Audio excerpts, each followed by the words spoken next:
All right, guys. Questions for Derek? No questions. Awesome. You gonna play again this preseason? Yeah, we'll see. Like Coach always says, he makes us prepare for literally everything, and then he'll tell us like literally right beforehand. Honestly, we find more stuff out after he talks to you guys. So, y'all ask him for me. Do you see anything that at this point would hold Antonio Brown back from practicing full? I do not. He did everything with us just now, and the man's recall is unbelievable. He came in and no mental errors. You know, in this offense, that's not easy to do, especially, you know, whenever you have a day off, even just as a player, you come back and you're like, you got to stay on Coach Gruden's offense all the time, and you could tell Antonio's been studying because he came out and didn't miss a beat. Was he out there in 11 on 11 and 7 on 7, and or was he? Yeah, whatever we did today, he was a part of it, a part of everything that we did today. How was that for you to feel like you have this big piece, you know, finally on the field? Yeah, you know, I can get to all my checks and do all that kind of stuff like I'll do during the season. You know, and then I have, you know, the big, you know, Tyrell and Waller and, you know, our running backs and Antonio. They're all one-on-one. What do you do? Who do you go to? And you know, that's the mental game we're going to have to play. You know, me and Coach Gruden and talking about that beforehand. But it's nice to have him, and I can, you know, play it like a real game. You know, and where I go and what I do. What do you see Derek And what I go and what I do. What do you see Derek in that first series out of Josh as your running back? Really good, right? I thought his vision. You know, I've been able to hand the ball off to some pretty good running backs. You know, I've played with some fun ones. MJD, you know, D-Mac, Latavius, you know, Marshawn, Doug. I've been able to, you know, and that's, you know, just the guys that carried the most of the footballs. You know, we've played with a lot of good backs, and you know, watching his vision was really impressive because I got the best seat in the house. I'm sitting back there playing Madden, telling him to cut back and trying to run for him, right? And he's right up there with those guys, and for him to do that, especially in his first game, I think the thing that rubbed off on me the most about Josh was his want to. Like, it wasn't like, oh man, this is my first game, or none of that. Like, he was out there just trying to bully people. He was out there trying to run hard. He didn't care that he's a rookie. He's trying to prove that he's the best back in the NFL. You know, that's his mindset, and really impressed. Not, you know, obviously the runs and all that. Offensive line did a great job, but more so impressed with his demeanor and his mentality. What does he bring in the passing game? People talk a lot about him out of the backfield. What does that give to the offense, and how advanced is he in that for a rookie? Yeah, he's very advanced, and I think everyone knows, you know, you got to be really good in the passing game to play in Coach Gruden's offense as a running back. You know, a lot of our, you know, quick game, the old West Coast, you know, Joe Montana, Roger Craig kind of plays, all that kind of stuff, and he's got to be able to do that, and he can. You know, I think that coming in, we knew how good of a runner he was. We knew he's tough. We knew he could block. You just never know with rookie running backs that are, you know, that big. You know, how flexible are they? Can they run the routes? Can they catch?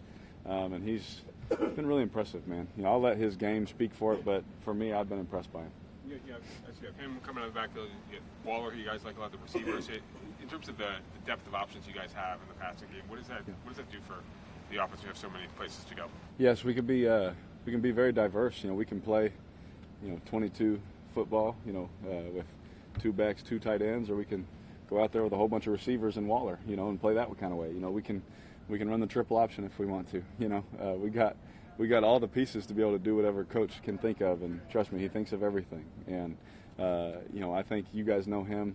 You know, some of you have been around him longer than I have, you know, and have known him from the first time. You know, he's going to want weapons at every position, and he wants to be deep on offense. And I think the cool thing we saw in the preseason game is we only played one series, but the points kept going up when those other guys went in. I mean, you see a guy like Rico, you see, you know, Doss, Hunter, you know, Sale, Keon, all these guys making these plays. And, you know, that's just how he likes it. He wants depth everywhere so that the defense has a lot to prepare for. People are getting kind of getting a glimpse, a national glimpse of how Gruden interacts with his quarterbacks based on the last couple of shows. Yes. He's not saying a lot to you in these shows, but the other two guys, Yeah. Is it fun for you to kind of look at how those guys are getting treated their first year with Gruden and how exactly how they react to it? Absolutely, and the thing about him is what people don't get to see enough of maybe is he treats us like we're his kids, man. Like he loves us dearly. Like that guy, just when he's getting on us, it's because he wants us to be perfect, and that's just how he is. So it's fun to watch the show, and I tell those guys like, hey man, I told him beforehand. I mean, he's aggressive. He's going to be like that, and it's all because he wants you to be the best. It has nothing to do with him coming at you or him thinking some type of way about you. It's only because he wants you to be the best version of yourself. So I get to sit back and watch it.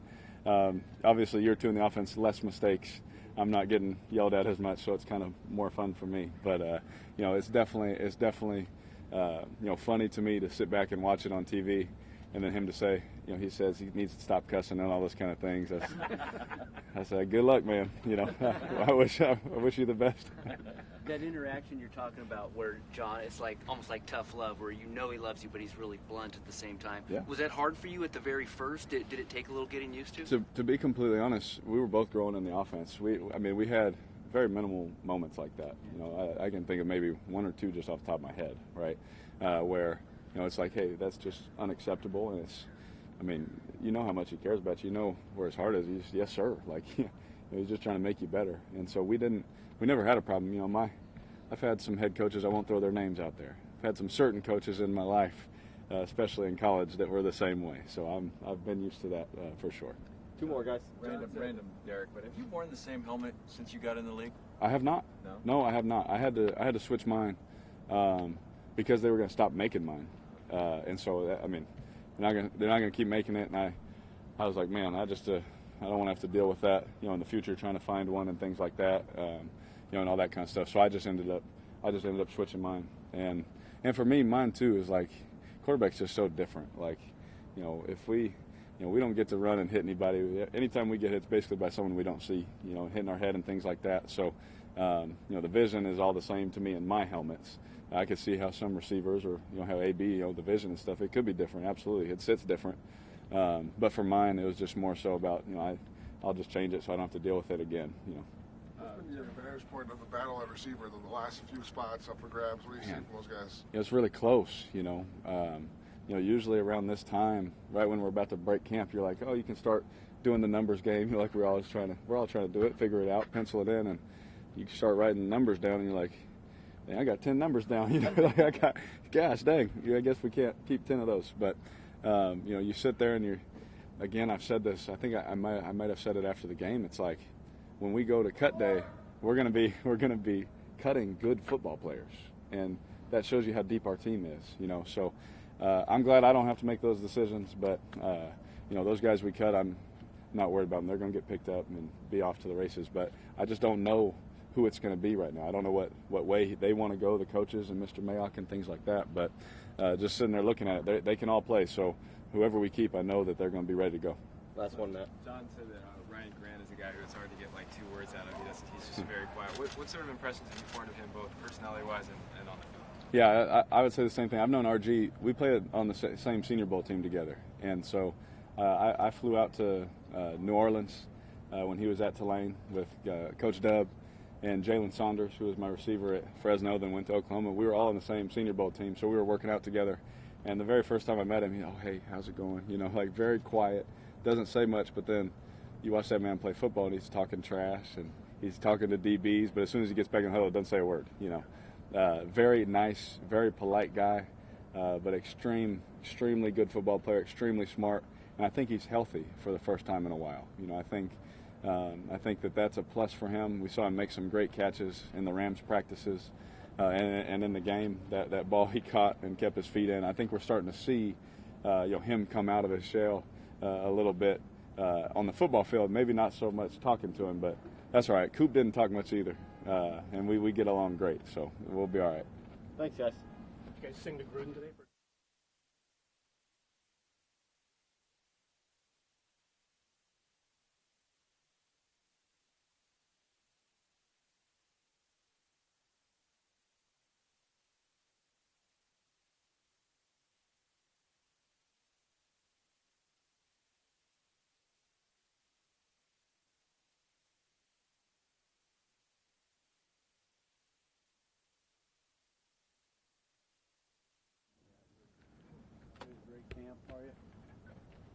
Happy to answer any questions I can.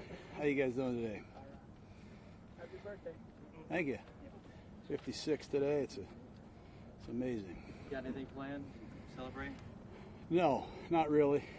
Wish I did, but last couple days of training camp, we're just going to try to finish strong. Our guys have gotten better and better, and that's something I'm excited about.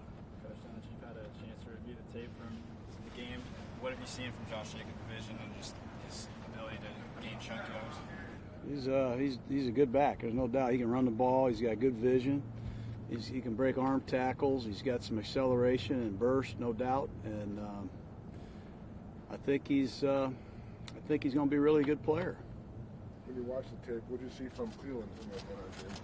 You know, obviously he had the two penalties. His hands got a little careless, but you know, his pursuit, his ability to stop the run, his play recognition. He's going to be a really good power rusher, I think. We're happy with Farrell. Derek was talking about Josh in the passing game and the things he can do there. Is it unusual to have a rookie come in and be that advanced in both the running and the passing as a running back? You know, pretty much. There's been some rookies in the last few years do it. I mean, Zeke Elliott. You know, some of the rookies, Kareem Hunt. There've been guys come in and really do a great job as rookies. It's not common, you know, and handling all the blitzes and the protections and the audibles and then the route and then handling the ball. So it's a complex matter getting involved in the passing game. Can you line up in the slot? Can you line up as a receiver? And he's shown a lot of versatility. And yeah, I think he's going to be a really good three-down back before it's all said and done. Does the volume of work he'll get affect how many running backs you might keep, 3 or 4? Is it? I mean. Well, we're not sure what we're going to do yet, really, with turning the whole enchilada over to him or not. You know, we feel like Richard is very special to us, and DeAndre Washington's healthy. He's had a great camp, and in the past we've used 2 halfbacks at a time. We've had 3 running backs in the game together. So, question is, how many fullbacks, how many halfbacks, how many backs will we keep? That'll be a challenge for us. John, is this team faster than last year's team? Yeah, we're a lot faster than last year. I mean, I can say that. Every position's faster. And we had to get faster, and we got to keep getting faster, and we needed to get bigger, and we got to keep getting bigger. Big and fast, a big part of the Raider image, I think. That's the kind of guys we're looking for. Big, fast guys that love it. That speed, are there any position groups where you particularly are seeing that during camp? Well, the defensive line's faster, no question. I think secondary is a lot faster. Our receivers are really fast. So our tight ends are fast. I like that. So Saw San Diego lost Derwin James for a good portion of the time. As you go into the last 2 preseason games, you know, how much can we expect to see your starters, and how much do you want to make sure that you get your guys through to be ready for week 1? Not much. You know, we're going to go play a home game in Canada. Haven't done that before. So, you know, we're looking into the surface that we're playing on.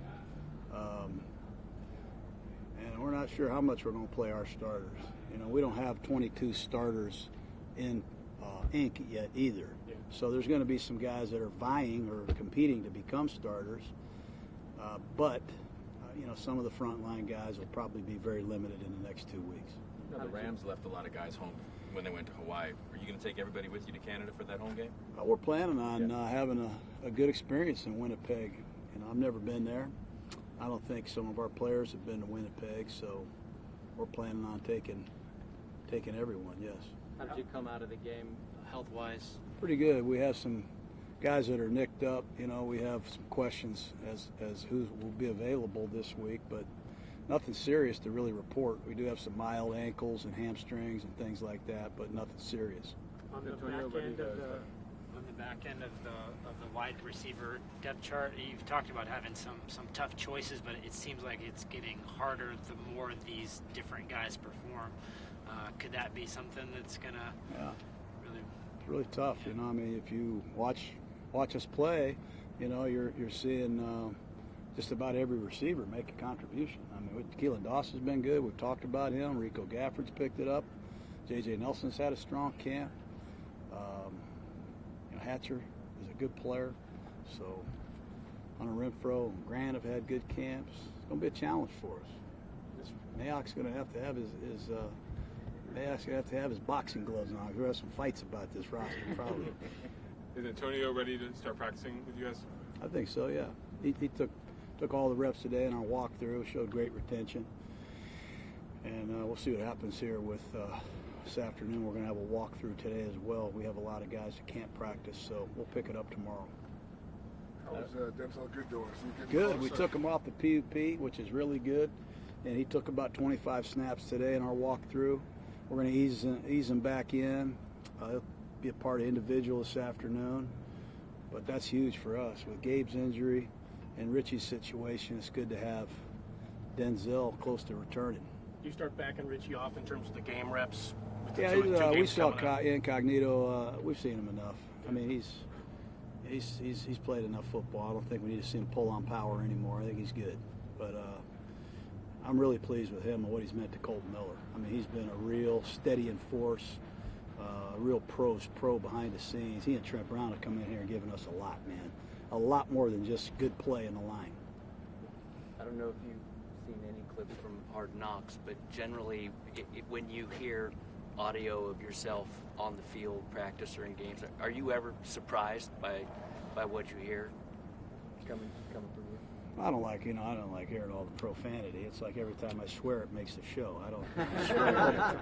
I mean, I just love football. I really have a lot of passion for this, and I get way carried away sometimes. I apologize, but I'm not as foul-mouthed as people think. And if you think I am, I'm sorry. How do you think that Jordan Devy did in the game, and a larger question about your candidates to replace Gabe while he's out? Yeah, he did good. He's really good communicator. He has a very a lot of experience that helps him to lean on, and he's really versatile. We know that, but he can make all the blocks at right guard. I think he's a veteran. It'll help Trent, and they'll be good over there. We also need him to be the backup center. One of the best stories here has been Andre James, honestly, our backup center. He played 61 plays the other night. He might be better than we think he is. That's good. Okay, thank you. Okay, guys, have a good one. All right.